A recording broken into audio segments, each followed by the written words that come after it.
Barry, welcome back to CityCast Denver. Hey, glad to be back, Bree. Thank you for having me. Yeah, so we're doing another episode of Listen Local where you share a podcast recommendation. Yes, and today I wanted to share From the Margins to the Center. It was made by House of Pod, so locally in a place that's really been great resourcefully. As a resource, yeah. To podcasts. Yeah. Yes, there you go. To podcasters in the area. So to highlight them and some of the work they're doing.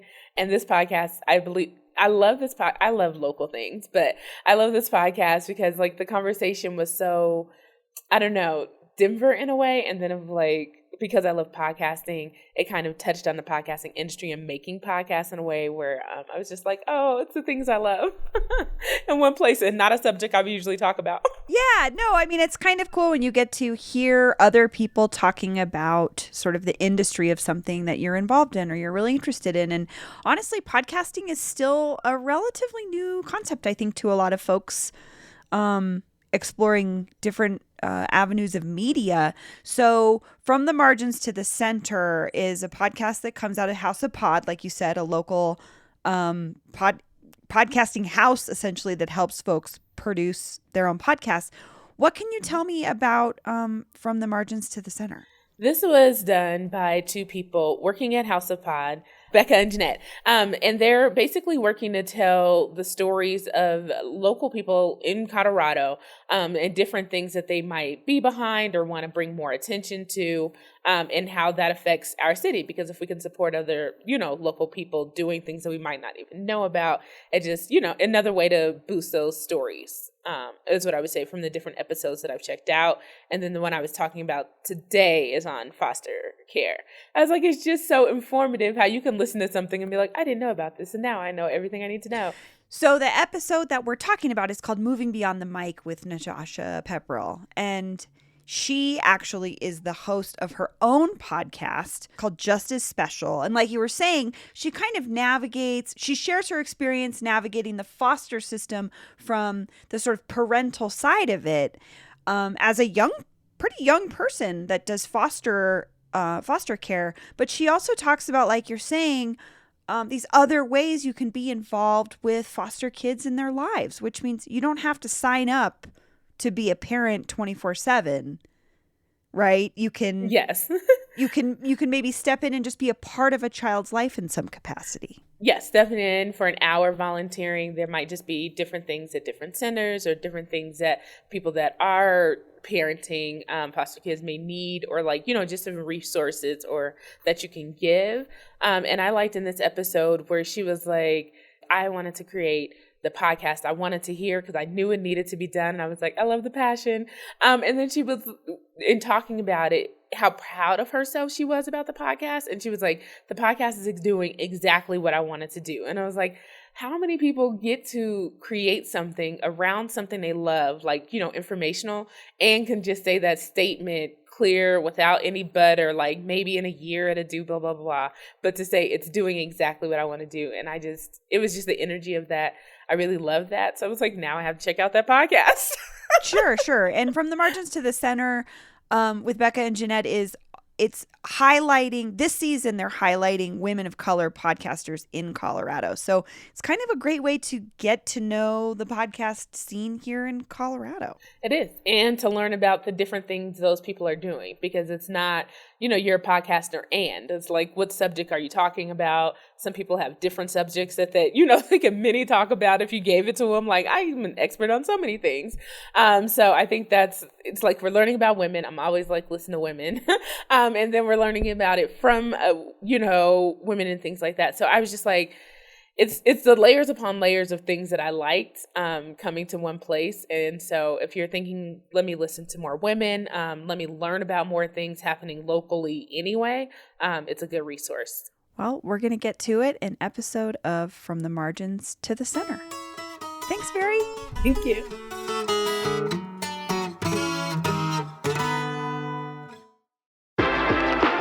Hi, I'm Rebecca Mendoza-Nunziato, and you can call me Becca. And I'm Jeanette Harris-Courts. This is From the Margins to the Center, a show that unapologetically amplifies voices of marginalized folks. And in season 1, we're highlighting women of color podcasters here in our home state of Colorado. These incredible humans will share their best stories, their biggest moments on and off the mic, and a glimpse into their experiences in the audio industry. We're building a better world through better listening. Join us.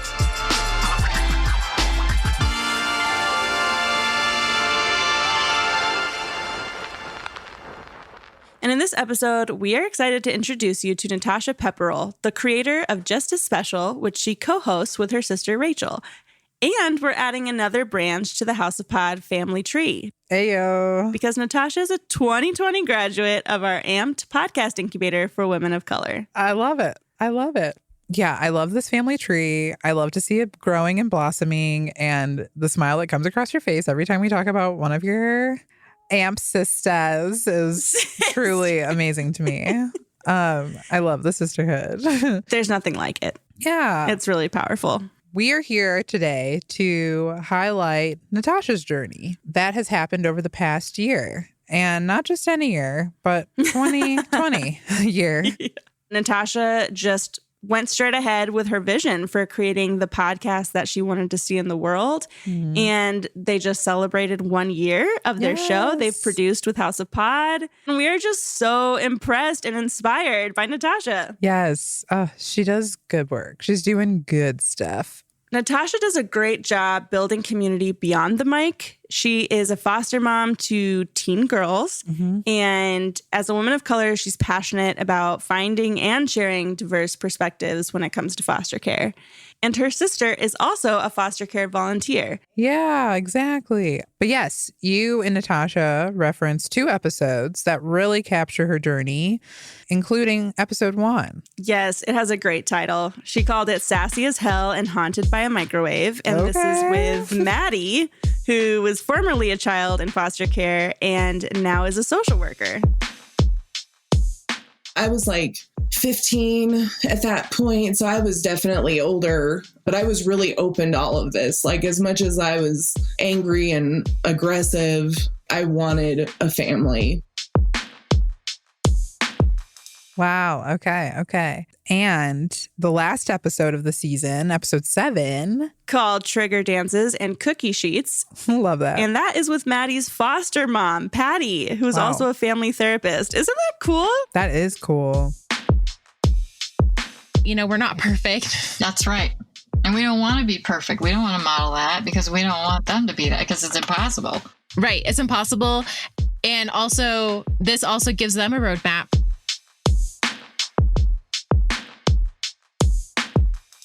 It's a web of community members, of folks in the field of foster care. And I loved the journey going from episode 1 to episode 7. And I hope you'll listen to all of these as well. Yes, please do. But not before listening to this episode and learning more about the mind behind Just As Special.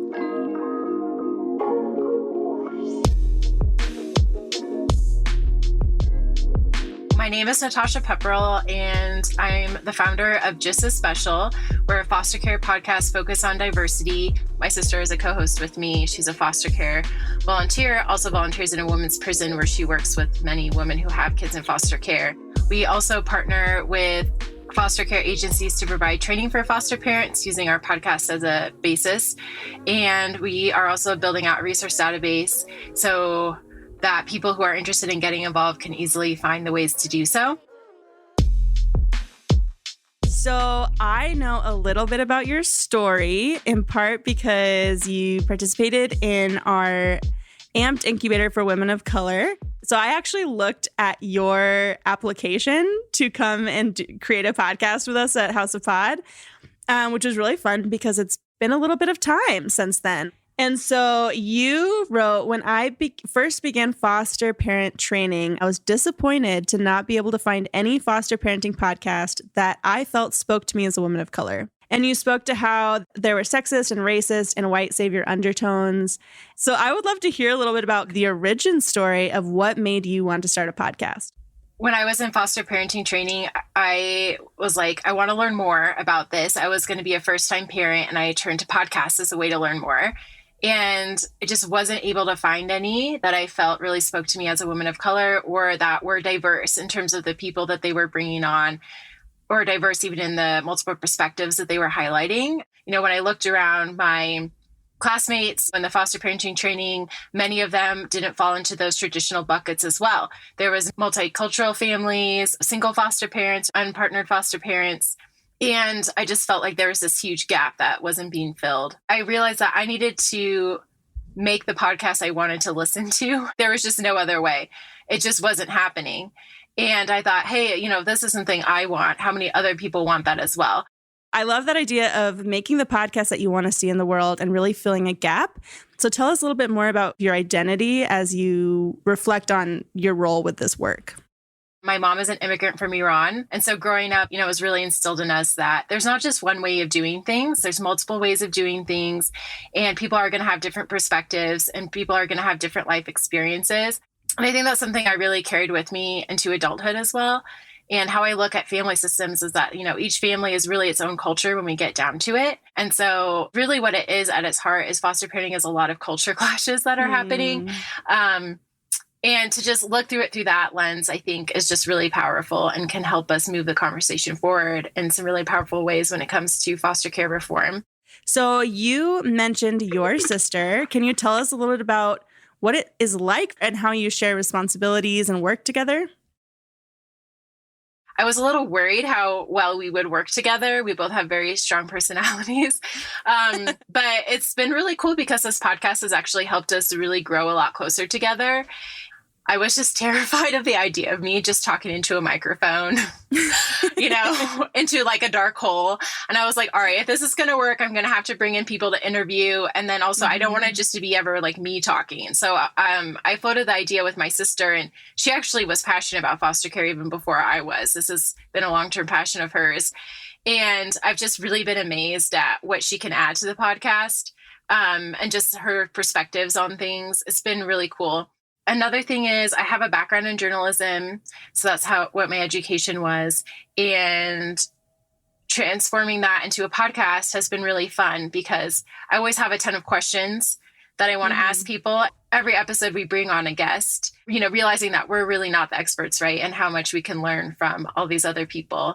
And so I'm curious, even for you, how kind of embodying your voice is part of this vulnerability, and also inviting others to do that too, right? Just inviting people to speak and be heard. What has that been like for the show? Like my whole idea around it has changed as I've done this more and more.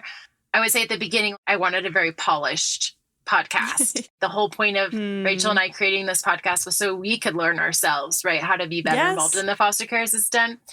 So concentrating more on that and less on, you know, how polished things are. I think too, like so many of the most powerful moments are the least polished ones, right? When someone's, you know, trying to find the right words, or, you know, getting a little emotional, or just really speaking from the heart, right? Like you can tell they haven't scripted this.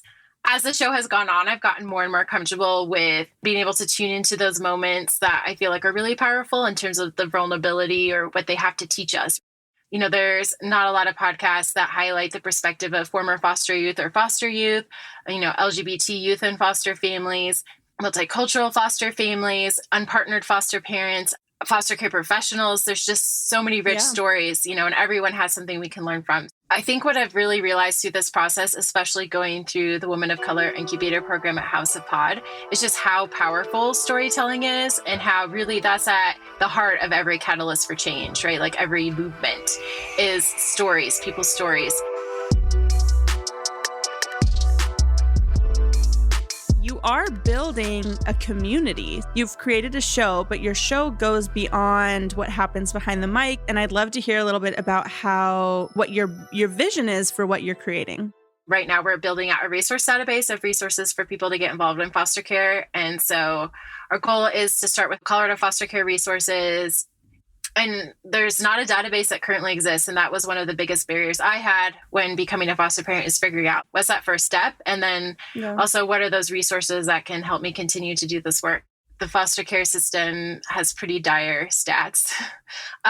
When we look at kids aging out of the system, most of them aren't able to be independent. Many end up homeless, many end up in jail. And Rachel and I just feel like there's so much room for these statistics to change, and so many areas that the foster care system can improve. And so what we're really looking to do is to get more people involved in the foster care system. We definitely need more foster care parents, but also a big passion of ours is letting people know the vast variety of ways you can get involved. It can be as little as an hour a month. Many people think it's, either I can be a foster parent or I can't really plug in, but there's just so many different ways to do so, and so many different great organizations across the nation really providing a lot of opportunities for people to do so. So that's what we're really focused on, is getting more people involved, getting more diverse people involved. I think people's stories is one way to do that. And there were so many stories that weren't being told when it comes to foster care.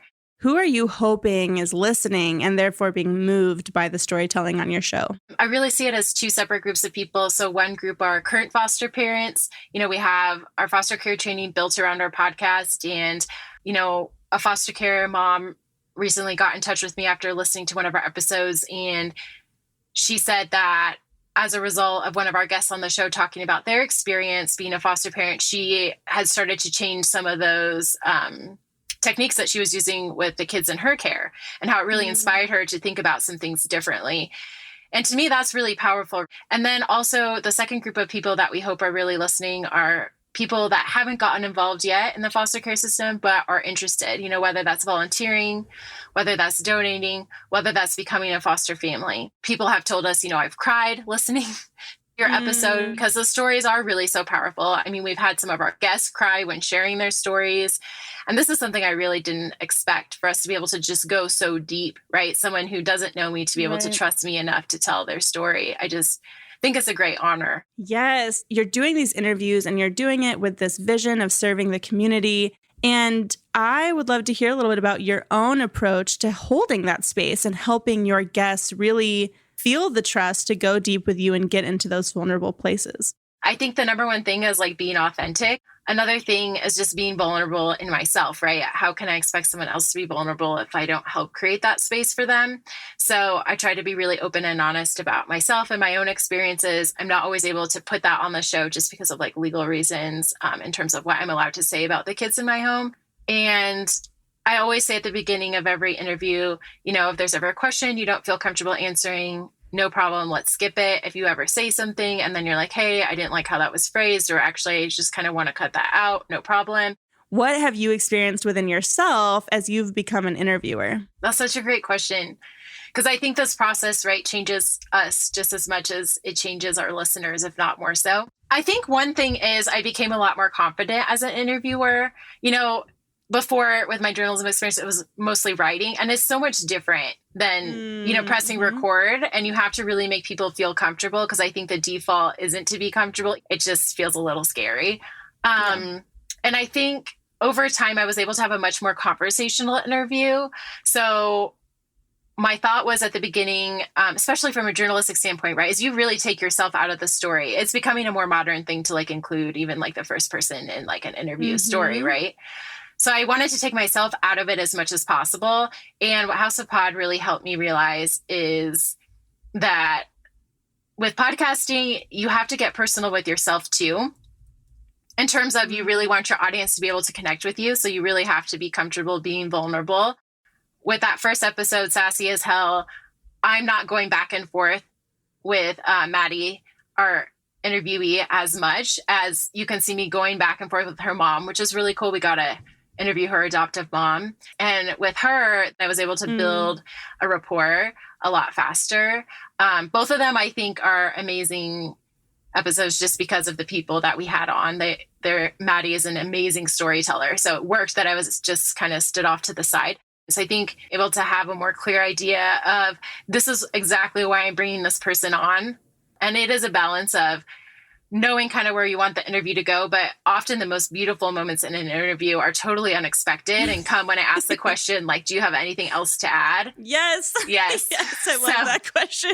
Gotten some amazing answers from that. So I'd love to hear a little bit about even that kind of relational aspect and how you're making choices about when your voice comes in and when your voice is left out. Even kind of this process of dealing with the power dynamics that show up in our interviews, right? I felt that you were really trying to create a platform for Maddie and her story as a child who'd been in foster care. And I could feel your conversational interviewing, both as a skill, but also as a choice, come through with trigger dances and cookie sheets, because you were really connecting with someone who had a similar positionality as you, right? Yeah, I like that you point that out, where Maddie, I gave her a lot of space, and in thinking about her going through society, right? There was a lot of times that she didn't have that space to be able to share her story. The best thing that could ever happen in foster care, I feel like, is just that you're in pain. I see you. And I think it's something we really need to be thinking about, right? In terms of like equity and inclusion all the time. Whereas when I was interviewing her mom, who, is a family and marriage therapist, she's a foster mom, it was able to be maybe a little more back and forth, just because, yes, we were in like the same position. It's really about avoiding pain. And so when, as a parent, you can listen to that, hear that, not try to fix it or dismiss it or minimize it, but just be with it and let it pull at your heartstrings and move you emotionally, then things start to shift. I had a lot of similar experiences to her as she has had. We both foster parented teenagers, so there was a lot of connection there. I would say the place that this most came to my forefront was actually the episode, How Do I Escape This? And I was a little worried I wasn't going to be able to connect with my interviewee. But actually, one of the producers at House of Pod, I shared this with him, and he was like, you know what? Just say it at the beginning, call it out. Be like, hey, I really want to be respectful of you and your story. Let me know if I'm not. And he said, just saying that at the beginning will really help. And I think it does. I think it like brought down my adrenaline of like nerves, right? When you actually name the elephant in the room. And I think it also helped her realize like, hey, this is that safe space. And, I had asked her like, hey, you've been on other podcasts, but like, is there something different that you haven't had the chance to talk about? And she actually said, none of my other interviewers read my book. And it's like, what a disservice, right? Especially because she was a former foster kid, then became a social worker. I mean, the book was so rich. And so I think a lot of people sometimes maybe going that extra mile to be prepared for an interview really makes people feel valued and shows them like, hey, this is someone who really cares. And this is someone who's going to treat my story with respect, because look at all the time that they've really invested. Wow.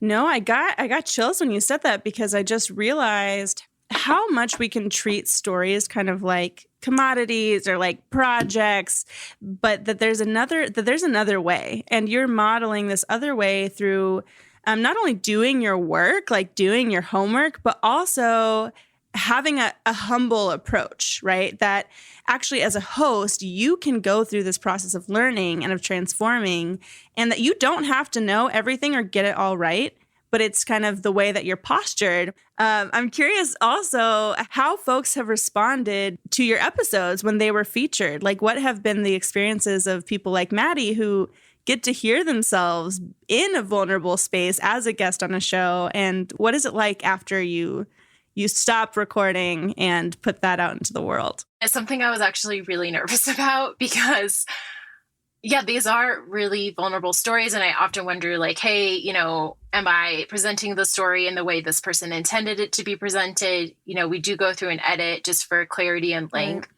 And is someone going to be upset? And it's been really positive. Maddie loved her episode. She, shared it on her Facebook. I think people are really hungry, right, for these different perspectives that aren't being shared widely.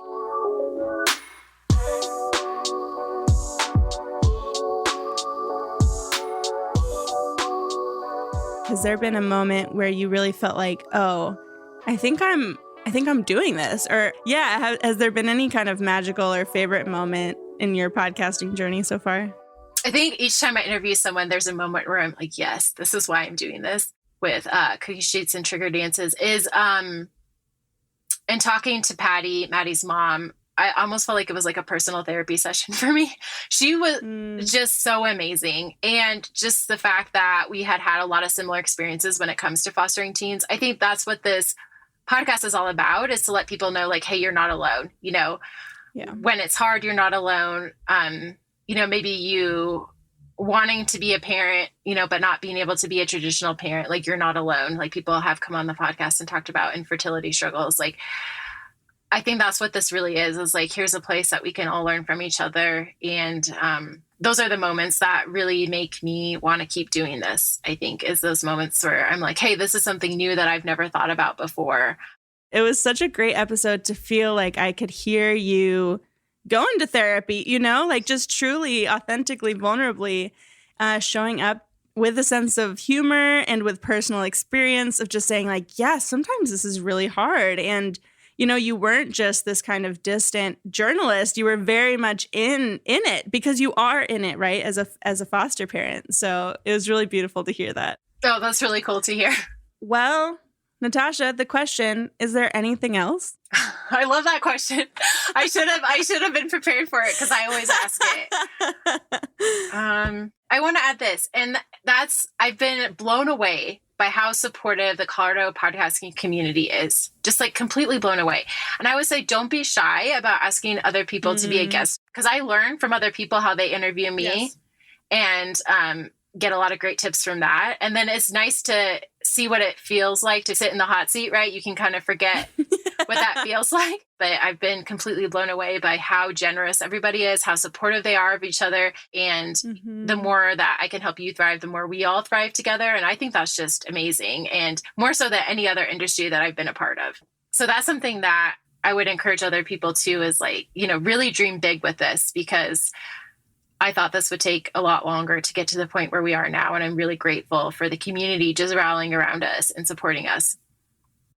Oh, I love that. Yes, absolutely. Just having that encouragement and reminder that like we're trying to figure these things out together, and we are trying to learn what it means to be a good interviewer. And I think part of that is, how do I be a good listener, and how do I invite other people to listen closely as well? So thank you for letting us listen closely to you today, and being willing to share all of your brilliance and wonderful work with us. Thank you.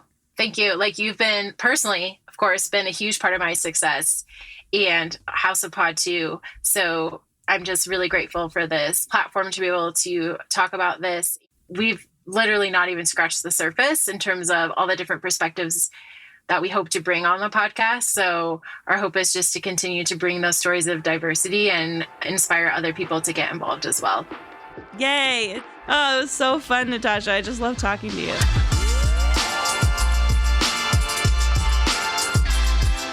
Thank you so much to Natasha for joining us today. We love talking to you. We love what you're doing. And we are so grateful that you decided to make the podcast that this world needed. Yes. Please be sure to subscribe, rate, and review Just as Special.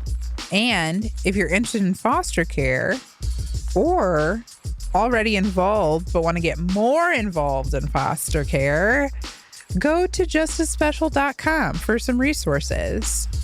I honestly didn't even realize, and call me ignorant, but that you could do such a thing like volunteer at a foster care system. Yeah, I'd love to learn more and get more involved with the foster care system in different ways. Exactly. But yeah, to know that you could have that opportunity is very cool. Absolutely. Yes. And watching Natasha go on this journey of learning not only how to podcast, but also learning what it means to be a foster parent is so inspiring. And whether you're in foster care or doing some other work that makes the world a better place, I hope this show has inspired you to continue your work and to hopefully get on the mic and tell us about it. Please. We'd love to hear your stories, especially ones like this. Yeah. Absolutely. Well, on that note, thank you so much for listening to this episode of From the Margins to the Center. This show is produced by us here at House of Pod in Denver, Colorado. I'm Rebecca Mendoza-Nunziato. And I'm Jeanette Harris-Courts. Our amazing audio editor is Juliet Luini. with Boss Mastering by Jason Patton. And our logo illustrator is Sakina Wise. See you next time. And in the meantime, go make the podcast you want to hear in the world.